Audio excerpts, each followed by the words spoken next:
Bonsoir à tous, ici Largo pour une petite vidéo inédite en langue française. C'est même une première mondiale, sauf erreur, je ne l'ai jamais vue donc sur YouTube. C'est une pile de la honte pour les livres dont vous êtes le héros. Et j'ai une belle pile de la honte à vous présenter. Si ça vous intéresse, restez un petit moment en ma compagnie.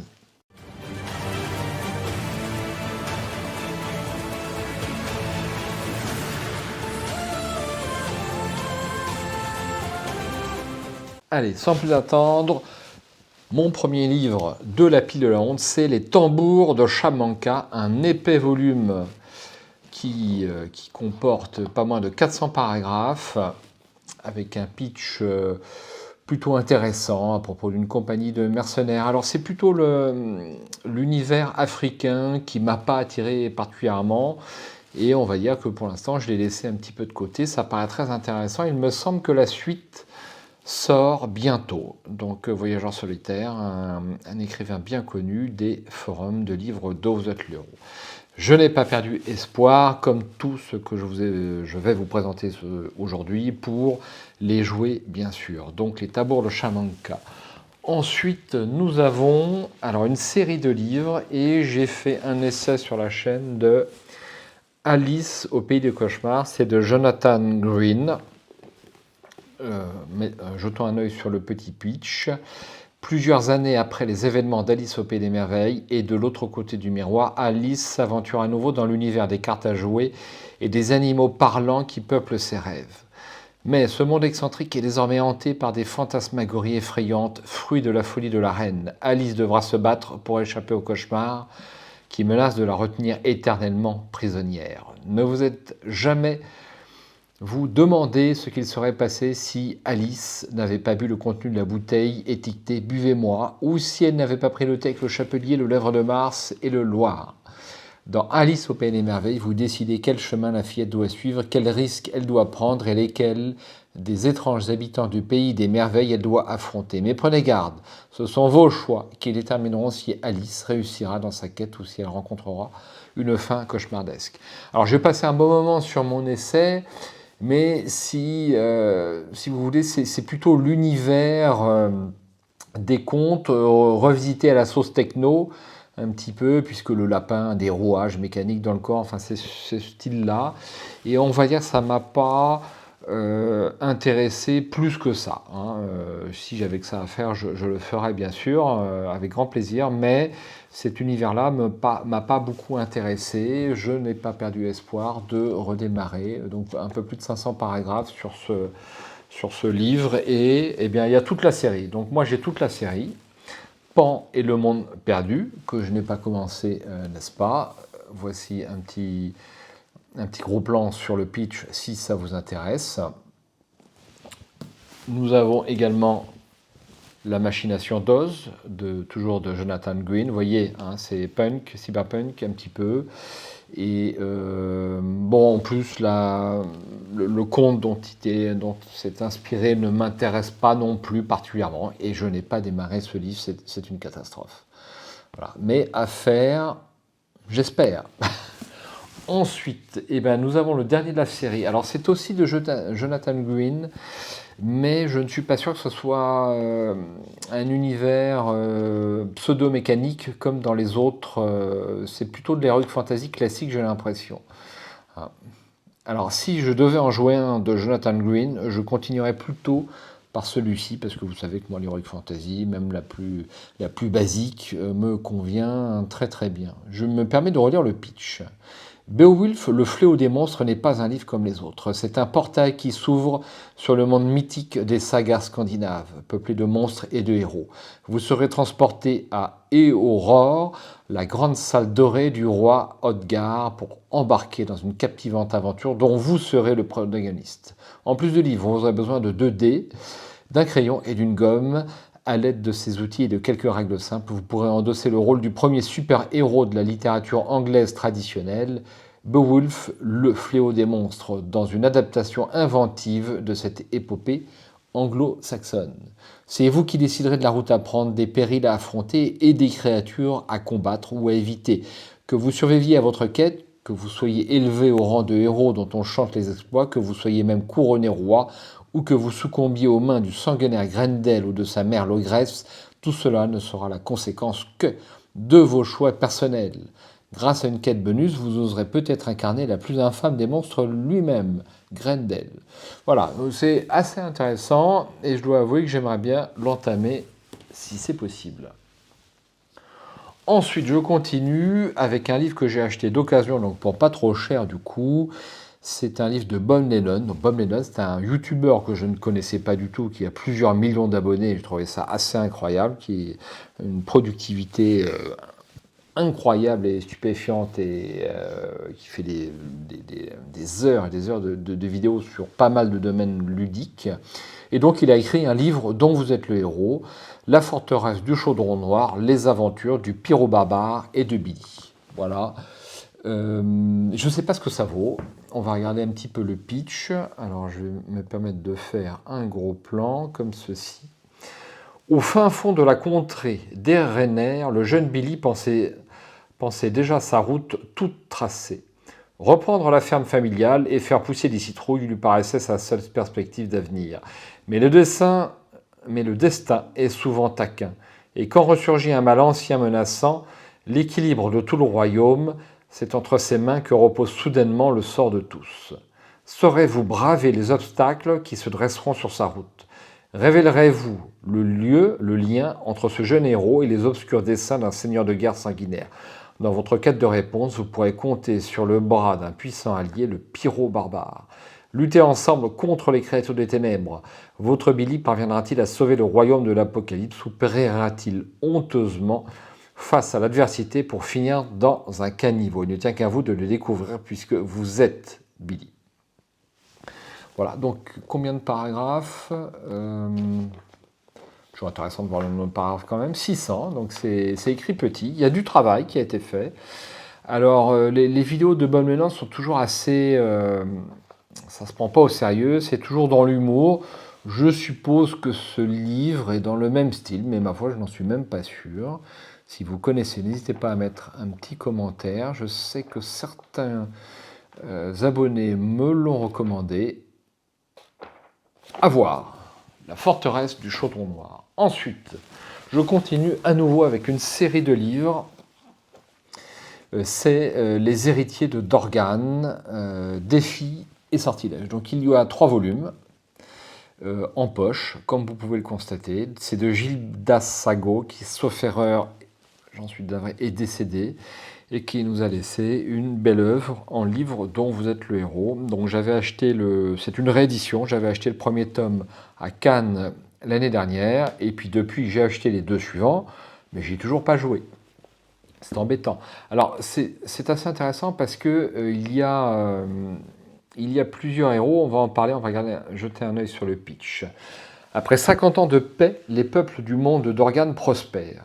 Ils lorgnent depuis peu sur les terres inexplorées au-delà du golfe de Sirte. Un village de pionniers y a été établi, mais aucune des dernières expéditions n'est revenue de cette région aux dangers inconnus. C'est pour enquêter sur ces disparitions et découvrir ce qu'il est advenu des premiers colons que les héritiers de Dorgan, Yamael le démon, Galidou l'illusionniste, Valkyr le paladin et Lorin le barde sont convoqués par le seigneur de Dorgan. Ce livre-jeu vous propose d'incarner les 4 héros séparément ou en même temps dans un voyage périlleux. Pour vivre cette aventure, il est simplement indispensable de disposer de dés à 6 faces, d'un crayon et d'une gomme. Vous seul choisirez les chemins à emprunter, les adversaires à affronter et les aventures à vivre. Alors effectivement, il y a plusieurs héros, comme on vient de vous l'indiquer.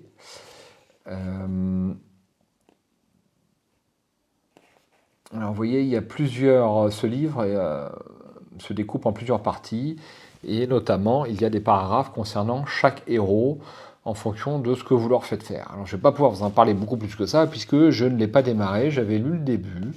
Il y a un univers assez construit et intéressant, qui, ma foi, mérite d'être détaillé, avec une belle carte dans le plus pur style des règles dont vous êtes le héros. Voilà, donc vous avez 4 feuilles de personnages. Alors, vous pouvez en prendre qu'un ou les 4, à ce que j'ai suivi, mais à confirmer néanmoins. Et pour les 3 livres de la série, eh bien, c'est la même chose. Donc, Le Sanctuaire des Horlas et La Huitième Porte. Vous voyez, magnifiques illustrations qui sont un petit peu à l'ancienne des défis fantastiques et qui sont vraiment bien meilleures que ce qu'ils nous ont ressorti. Et d'ailleurs, ce qui m'amène justement, en parlant de défis fantastiques, à l'une réédition. Et vous voyez que les couvertures qui sont dans un style un petit peu enfantin, alors c'est pas nul, hein, c'est pas si mauvais, mais c'est beaucoup moins bien que ce qui se faisait avant sur les éditions originales des défis fantastiques. Et c'est dommage vraiment qu'ils aient pas pu reprendre les anciennes illustrations. Moi, ça me dépasse, mais enfin bon, c'est comme ça. Alors la nuit des nécromanciens, je suis tombé dessus, je l'ai acheté, mais je l'ai pas joué. Parce qu'il était bien épais, et donc il m'a un petit peu attiré. Et surtout, c'était de Steve Jackson et de Ian Livingstone, qui sont les deux compères, parmi d'autres, à l'origine des livres dont vous êtes le héros. Et donc, ça m'intéressait beaucoup. Alors, dans celui-ci, je crois que vous êtes mort et qu'il faut tenter de ressusciter. Hein, alors, c'est un petit... La police de caractère est assez grosse, l'écart entre les lignes, l'interligne est assez important. Bon, c'est gros, mais il n'y a pas tant que ça à lire hein, par rapport à un JFM ou autre. Hein, Rendez-vous avec la mort. Donc à lire dès que possible, mais pour l'instant, je n'ai pas pu le faire.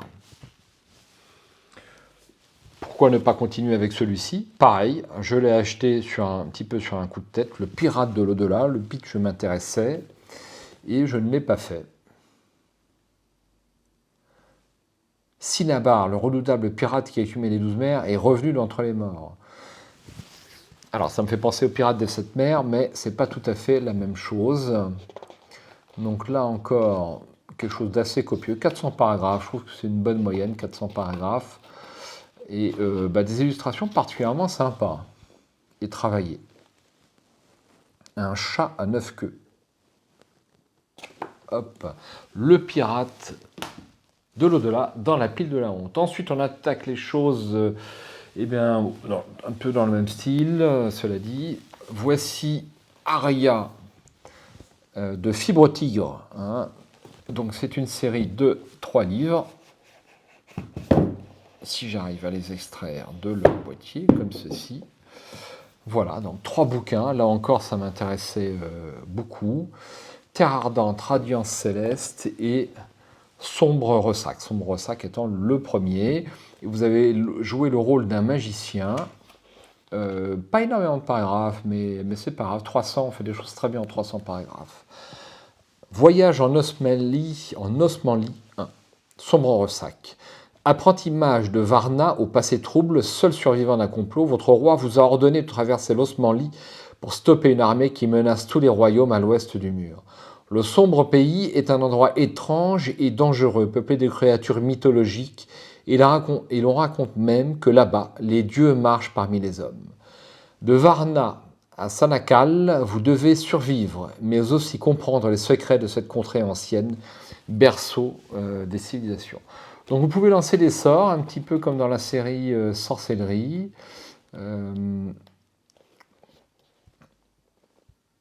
Il y a un heptagramme dont le fonctionnement nous sera expliqué plus tard. Je ne peux pas plus en parler parce que je n'ai pas trop potassé l'affaire.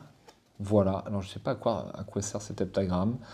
Je pense qu'on peut en inscrire des capacités, peut-être ici. À vérifier, avec une belle feuille d'aventure dans la plus pure lignée des livrets dont vous êtes l'héros. Il me semble qu'on peut lancer des sorts. On les apprend, je crois, en début de... J'avais lu quelques paragraphes. Donc 3 beaux livres, et puis le plus épais, c'est le dernier. J'aime bien jeter un œil sur le paragraphe. 500 paragraphes. Et puis il y a pas mal de choses. Hein. Il y a pas mal de choses. Avec un univers très détaillé, 2 Fibre Tigre, youtubeurs et aventuriers bien connus, des mondes ludiques. Donc ça, c'était pour Aria. Il a fait un jeu de rôle, peut-être même un jeu vidéo, peut-être pas encore le jeu vidéo. Enfin, il a fait pas mal de choses sur ce monde d'Aria. C'est un univers qu'il a créé de toutes pièces et qui est repris dans plusieurs de ses œuvres. Je n'ai personnellement que le livre de Vous êtes l'héros. Ensuite, on attaque les choses un petit peu plus exotiques. Alors ça, j'avais trouvé ça chez Philcas. Bonjour à Philcas, il passe par ici. Et effectivement, ce type de choses est typiquement ce qui m'intéresse, à savoir un livre dont vous êtes le héros en quête, avec différents documents à étudier. Donc un livre-jeu de 124 pages, un livret d'entretien de 92 pages, 24 cartes personnages, lieux et pistes, 25 cartes indices, un plateau de jeu et un plan de en cours. On va se relire le pitch si vous êtes d'accord. Vous tenez entre vos mains un livre-jeu où par vos choix et décisions, vous allez tenter de résoudre une sombre affaire de profanation sous les traits d'un jeune inspecteur de police à l'aube du XXe siècle. Dépêché en urgence à Rancourt, modeste hameau franc-comtois, reclus, encerclé par un hiver interminable, votre perspicacité tout autant que votre intuition de fin limier seront mises à l'épreuve. Pressé par le temps et l'irascibilité d'un juge, il vous faudra élucider le douloureux mystère qui entoure les âmes seules de cette communauté éplorée. Décidez librement au cours de votre lecture de la façon dont vous allez conduire vos investigations, mais prenez garde, la région n'est pas sûre à la saison gelée. Si vous échouez dans vos premières tentatives, recommencez, explorez d'autres pistes, dénichez d'autres indices et menez enfin l'inspecteur Lantillais au terme de cette histoire en découvrant la terrible vérité. Bon jeu de Architectura. Et ben voilà, c'est super intéressant. Donc je voudrais le jouer aussi, mais en fait, il n'y a que des choses intéressantes un peu partout et c'est difficile. Qu'est-ce qu'on a là-dedans? Donc on a un petit paquet de cartes, comme ceci, avec des objets. Hop, donc le juge de l'honneur, aimable. Il y a peut-être plusieurs états possibles. Irrité, neutre. Alors selon vos actions, ça paraît super intéressant. Selon vos actions, apparemment, le comportement des personnages va changer. Et ma foi, c'est assez inédit dans un livre dont vous êtes le héros. Donc nous avons un livret d'entretien avec, je suppose, on va dire les interrogatoires. Nous avons un livre de jeu classique qui n'a pas tant de paragraphes que ça, on est environ dans les 150, avec une magnifique illustration. Nous avons une carte que peut-être je me permettrai de réimprimer en grand pour y voir parfaitement clair. Donc voici le lieu de nos aventures. Et enfin, nous avons ceci. Qu'est-ce que c'est? C'est eh bien un espèce de tableau et de plateau de jeu, hein, ni plus ni moins. Donc on est à la frontière entre le jeu et le livre dont vous êtes le héros. Donc là encore, c'est super intéressant et je voudrais le jouer le plus vite possible. Enfin, pour terminer, ce qui m'a coûté assez cher et que je n'ai pas démarré, même si je l'ai acheté d'occasion, parce que sinon il était hors de prix. Hein. C'était combien à la base? Que je vous dise ça. Le prix figure pas au dos, mais il me semble qu'on était dans les 80 € ou quelque chose comme ça. C'est les Tisseurs de rage. Hein, je crois qu'il y a une vidéo sur YouTube de... comment s'appelle-t-il déjà? Le nom m'échappe. Enfin, vous pouvez trouver des vidéos sur les Tisseurs de rage déjà sur YouTube. Et donc c'est une boîte. Ça, vous pouvez le voir. Et vous avez un certain nombre de plateaux de jeu à l'intérieur. Vous allez pouvoir mener des combats tactiques, ma foi, qui sont plus intéressants que ce que vous pouvez mener dans Loup solitaire sans aucun doute. Alors, on va ouvrir la boîte quand même, puisqu'on est là. Autant le faire. Hein. Nous avons... Alors, je crois que ça, c'est des feuilles de personnages. Donc, on en a deux. Hein. À photocopier si vous le souhaitez. Nous avons le livre en lui-même, donc avec une belle, magnifique reliure. Combien de paragraphes? Nous avons environ, hein, toujours. Nous avons... Alors, c'est divisé en chapitres, donc ça vous donnerait une mauvaise indication. Je ne vais pas parler du nombre de paragraphes. Nous avons une magnifique figurine peinte, pas par moi, parce qu'elle est bien peinte, donc c'est pas moi qui l'ai fait, n'est-ce pas? Bon, quand je m'applique, je peux faire des trucs bien, mais il me faut des heures et des heures. Donc je l'ai acheté d'occasion et le monsieur avait peint la figurine, et puis ma foi, c'est assez sympa, c'est quand même plus agréable à jouer. Nous avons un certain nombre de plateaux qui sont recto-verso, avec différents décors. Nous avons, ça c'est là encore un décor et au dos la publicité, un pense-bête, des monstres. Alors il n'y en a pas 12 000, il y a 2 planches. Certains se sont décollés, mais c'est pas grave, dépunchés. Nous avons 2 planches de monstres, comme ceci, avec les petits bitoniaux pour les faire tenir sur le plateau. Donc là encore, c'est à jouer. Et tout cela est assez frustrant, pour tout vous dire. Je crois que Simon du Passe-Temps l'a dit dans une de ses vidéos, à savoir que le monde du jeu devient de plus en plus frustrant. Beaucoup de choses sortent, on ne peut pas jouer le tout. Et on en est frustré par rapport à une époque que nous avons peut-être, que vous avez peut-être connue comme moi, où il y avait assez peu de choses de qualité qui sortent, et on pouvait jouer à tous les bons jeux. Bon, à une époque, on n'avait que du Agricola, ou que quelques jeux intéressants, du moins qui avaient une bonne profondeur de mécanique, et maintenant on a une pléthore de production de qualité qui fait froid. Alors sur le livre dont vous êtes l'héros, comme on est encore sur un retour, les livres dont vous êtes l'héros ont disparu en 1995, jusqu'en 2015, quelque chose comme ça. Et puis il y a un retour, parce qu'on revient aux choses maîtrisables, aux choses simples, aux choses saines, puisque faire de la lecture, c'est plus sain que d'être sur un jeu vidéo.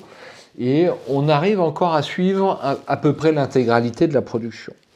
Et je dis bien à peu près. Il y a beaucoup de choses qui sortent. Ah, mais j'ai oublié quelque chose, je reviens. J'ai oublié quelque chose dans ma pile de la honte. Bon, j'en ai parlé à plusieurs reprises sur la chaîne, donc vous connaissez forcément. C'est Legendary Kingdom, pardon. Alors, c'est une semi-pile de la honte parce que j'ai plutôt envie quand même d'attendre que les 5 volumes sortent. Mais le problème, c'est que je ne sais pas s'ils sortiront, pour tout vous dire. Il y a une possibilité, mais ce n'est pas du tout certain. Alors, j'hésite, parce que s'ils ne sortent jamais, je n'ai pas envie de commencer ces 2 volumes si je ne suis pas certain que les 3 autres volumes vont sortir. Bon, c'est comme ça, j'ai un petit côté... j'ai des tocs, entre guillemets, en livre dont vous êtes le héros. J'ai un peu de mal à jouer quelque chose si je ne suis pas certain d'avoir la suite, si vous voulez. Mais voilà, ces 2 magnifiques volumes qui présentent la particularité. Eh bien, vous jouez une équipe de personnages, vous choisissez 4 personnages parmi 6, et ça c'est plutôt novateur, et puis c'est extrêmement copieux, donc on a combien de paragraphes là-dessus? On a 1128, c'est de la taille d'un Cyclade, qui reste pour moi une référence, et j'aimerais bien le jouer très rapidement. Voilà. Comme vous pouvez le constater, ma pile de honte est vraiment développée. Je ne sais pas si vous arrivez à jouer tout ce que vous achetez. Je suis assez perplexe. Alors, il y a l'autre chaîne, Livre-Jeu, Nicolas, qui fait beaucoup de choses. Alors, comment il arrive à tout lire? Est-ce qu'il y passe ses soirées, ses journées? Je ne sais pas. Est-ce qu'il triche pour aller plus vite? Je ne sais pas non plus. Moi, je n'y arrive pas, parce qu'en plus, je ne triche pas, quasiment pas. Je peux me prendre un petit raccourci de temps en temps, mais c'est assez rare. Eh bien... merci de m'avoir suivi. Si vous avez des remarques, n'hésitez pas à les mettre en dessous. Et puis merci d'avoir passé un petit moment en ma compagnie. Ciao, bonsoir.